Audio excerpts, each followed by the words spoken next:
In the decaying corridors of a high-rise building, Dr. Robert Laing discovers a stray dog, a lone survivor amid garbage.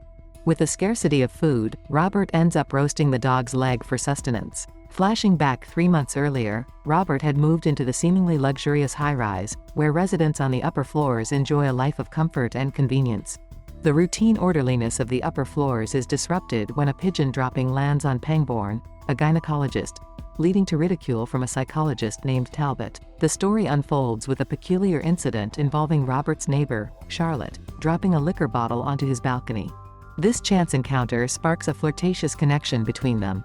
Meanwhile, a character named Wilder, known for his boisterous behavior, adds a layer of unpredictability to the narrative. As Robert navigates the peculiarities of high-rise living, the film delves into a world where social dynamics and personal relationships unravel amidst the opulence.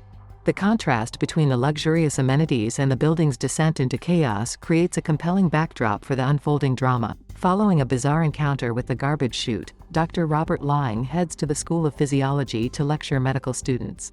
In a provocative demonstration, he dissects a human head, leading to a student fainting in disgust. The narrative then shifts to an evening at Charlotte's party, where tensions rise as Robert becomes entangled in the building's social complexities.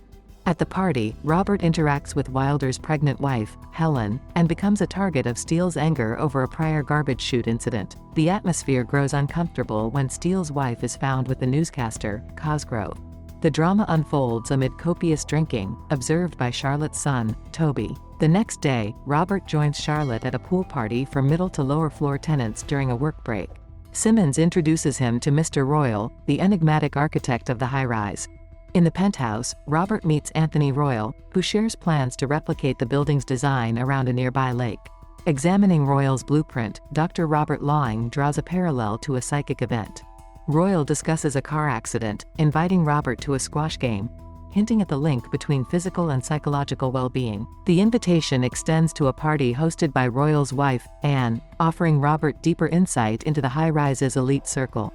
As Robert navigates the social intricacies within the building, he notices a painting in the dining hall and attempts to assist Anne with her air conditioning trouble, inadvertently causing more problems. His interactions with Charlotte intensify, leading to an intimate encounter on her balcony.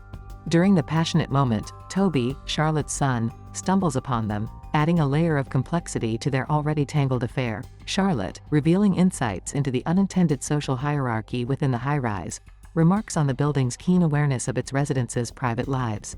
The narrative takes a surprising turn when, the following day, Robert encounters Jane at the market. Unaware of her fame, he unintentionally offends her, prompting a checkout cashier to enlighten him about Jane's status as a renowned actress. As the high-rise building continues to pulse with intrigue, an unexpected flicker of lights in the market sets the stage for a series of entangled events. Dr. Robert Laing finds himself unwittingly invited to an extravagant 18th-century costume party hosted by Anne Royal. The soirée becomes a nexus of social dynamics and reveals the building's inherent tendency to cast its residents into distinct categories. Amidst the ornate costumes and grandeur, Pangbourne, with a keen eye for societal nuances, remarks on Mr. Royal's ambitious aspiration to colonize the sky. Anne and Jane, engaging in gossip, draw Robert into their conversation, leading to his embarrassment as the guests, including Munro, mock him. Simmons, the ever-watchful orchestrator, intervenes and ushers Robert into the elevator, a setting that soon becomes emblematic of the building's unpredictable power dynamics. As Robert grapples with the aftermath of the party and a power outage in the elevator, he finds solace in a game of squash with Anthony Royal. The architect dismisses the incident as the building settling, reinforcing the idea of inherent flaws. The conversation shifts to high-rise relationships, with Royal acknowledging tenant categorization and the luxury veneer masking true selves. Robert notes Royal's deliberate segregation of classes, justified as a means for change. Lower floor tenants complain about power issues, but the caretaker deflects blame, accusing them of overloading. Wilder counters, emphasizing their right to better conditions, but the caretaker reveals Wilder's overdue payments. During a break, Robert advises against seeking Royal's attention, a sentiment Wilder dismisses. Wilder's children are homebound, Helen rationalizing their presence for the company, shielding them from a disturbing prison riot on the news. At the medical school, Robert receives Munro's flawless health reports but deems him arrogant, deciding he needs a lesson. Deceptively, Robert tells Munro about a fake brain tumor, leaving him subdued. Wilder, in protest of the building's inequality, stages a loud kids' party. Wilder speculates that Robert, on the middle-class floors, strategically connects with lower tenants. Helen, frustrated over their kids being banned from the pool, intensifies Wilder's displeasure. She notes the upper class's aversion to problems, but Wilder adamantly refuses humiliation. Defiantly, he gathers the kids and heads to the pool. Helen, exasperated by her husband's constant protests, stays behind with Toby and Robert. Toby, curious about Robert's family, mentions a rumor that they are all deceased. Robert discloses that he wasn't the kind of son his father could be proud of, leading Toby to reveal his birth father's residence on the upper floors. Deciding to take Toby home, Robert finds the elevators out of order, prompting them to use the stairs. Simultaneously, upper-class tenants congregate by the pool as Wilder and the children disrupt the gathering. In a stairway encounter, Robert crosses paths with Simmons, who derogatorily labels him a social climber. Suddenly, a power outage hits the entire building, including Royal's penthouse. Defeated, upper-class tenants leave the pool, threatening Wilder's career. Munro, disoriented, struggles to return to his apartment, encountering upper-class tenants in a malfunctioning elevator. In a drunken attempt to fix it, he bangs on the controls to no avail. After escorting Toby home, Robert finds a drowned dog at the pool amid chaos caused by the outage. Lower floor tenants initiate a hallway party in the darkness. Wilder joins, confronting a drunken woman, leading to a physical altercation. Talbot and Charlotte consider intervening but decide against it. Robert tries to stop the fight but gets hit. Encouraged by Wilder, he reluctantly joins the festivities. Unbeknownst to them, Munro, inebriated, tragically jumps to his death after climbing over a balcony. The next morning, Charlotte mourns Munro's fate, while Robert gets ready for work. When he turns on the faucet, no water flows. Charlotte questions why Robert hasn't unpacked, receiving no response. She shares Talbot's theory about tenants crossing lines and anticipating worsening conditions. Suddenly, Wilder pounds on Robert's door, wanting an introduction to Royal for a documentary about Munro's uninvestigated death. Concerned, Robert refrains from responding until Wilder leaves. He then warns Charlotte to avoid Wilder, but she dismisses the caution. Contemplating the drowned dog incident, Robert is concerned. Meanwhile, Toby appears with a kaleidoscope, claiming to see the future when playfully questioned by Robert. In another part of the building, upper-class tenants discuss the perceived escalation of the poor people's behavior. Pangbourne insists on demonstrating their ability to throw a superior party and maintain control over essential resources. Robert, at the parking lot, encounters the spot where Munro landed and grapples with guilt over deceiving the young man.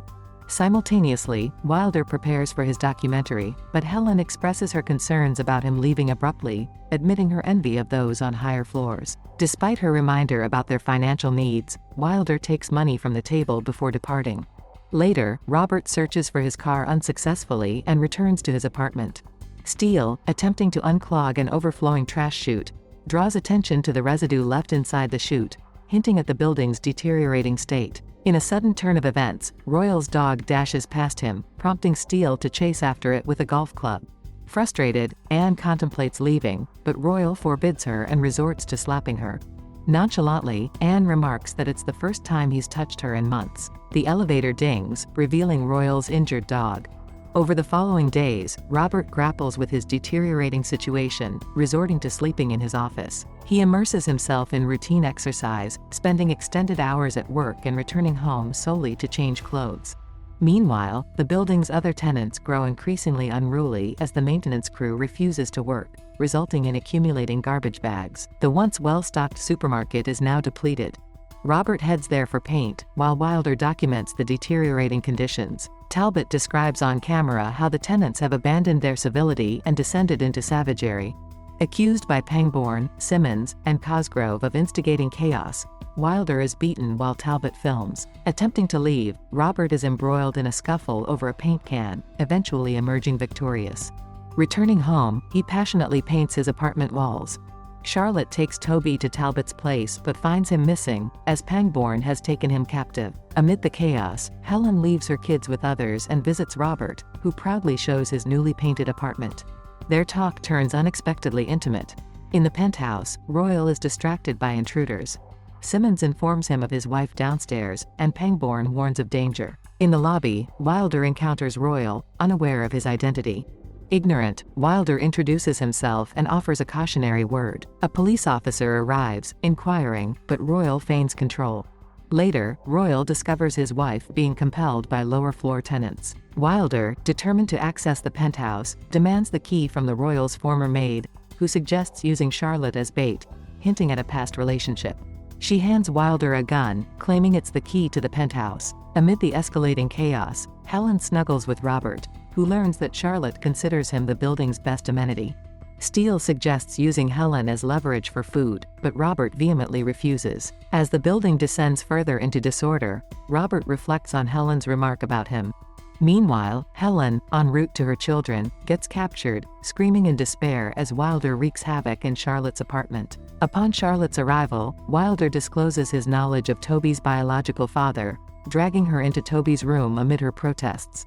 The next day, a battered Charlotte is compelled to serve Wilder food and liquor, casting hopeful glances over the balcony, and anticipating Robert's presence. However, Robert is inside, receiving a letter. In the penthouse, upper-floor tenants discuss Wilder's uncontrollable behavior. Simmons reveals his request for Robert to lobotomize Wilder, but Robert insists on a psychological evaluation first. Pangbourne urges his companions to entertain the idea, confident they can persuade Robert to take drastic action. Learning that everyone, except for Cosgrove, has taken leave from their jobs, Pangbourne is content, emphasizing the need to address the power struggle within the building. He advocates for targeting Wilder first, allowing the lower-floor tenants to turn on each other. Following the chaos, Royal can then remodel the lower floors to their advantage. The decision made, the men decide to butcher Anne's horse for dinner, leading to a confrontation where Anne slaps Royal. All the while, Talbot is tied up, witnessing the unfolding scene. After cleaning himself up, Robert navigates the chaotic hallway, stumbling upon tenants watching a compromising video of Cosgrove with Steele's wife. Seeking revenge, the tenants ambush Cosgrove on his way home. In Charlotte's apartment, Robert encounters Wilder, who regrets leaving Helen, admitting he can't control himself without her. Taking notes, Robert listens as Wilder reflects on the unique behavior required to live in the high-rise, highlighting self-contained individuals like Robert as the true danger due to their immunity to psychological pressures. With a semblance of calm returning, Jane and Anne find Charlotte and attend to her wounds. Others start doing laundry at the pool, while Robert cleans up Charlotte's apartment. Meanwhile, Helen is forced to tidy up the Royals' penthouse but goes into labor. After cleaning, Robert leaves the apartment, unaware that Toby has been observing from a hole in the ceiling. Simmons corners Robert, threatening to throw him out, but Royal intervenes. Later, Helen gives birth in the penthouse, and Robert joins Royal for dinner. Despite the building's deteriorating state, Royal refuses to leave, believing it offers a chance for tenants to experience a new life. Wilder emerges from a vent, confronting Royal and accusing him of orchestrating chaos and inequality. A scuffle ensues, resulting in Wilder shooting Royal. Women from the upper floors, including Charlotte, corner Wilder, attacking him while Toby witnesses through his kaleidoscope. The next day, Robert and Helen participate in the cleanup, while Anne and other women care for Helen's baby. Witnessing the tenants' declining mental health, Robert contemplates opening a private practice, grappling with his challenges, and beginning to refer to himself in the third person. After cooking Royal's dog's leg, he reunites with Charlotte, pondering the fate of the second high-rise building. Charlotte questions whom he had been talking to, and Robert cryptically answers, the building. Outside, Toby has fashioned a radio tower, tuning in to Margaret Thatcher's recording on the absence of political freedom under state capitalism.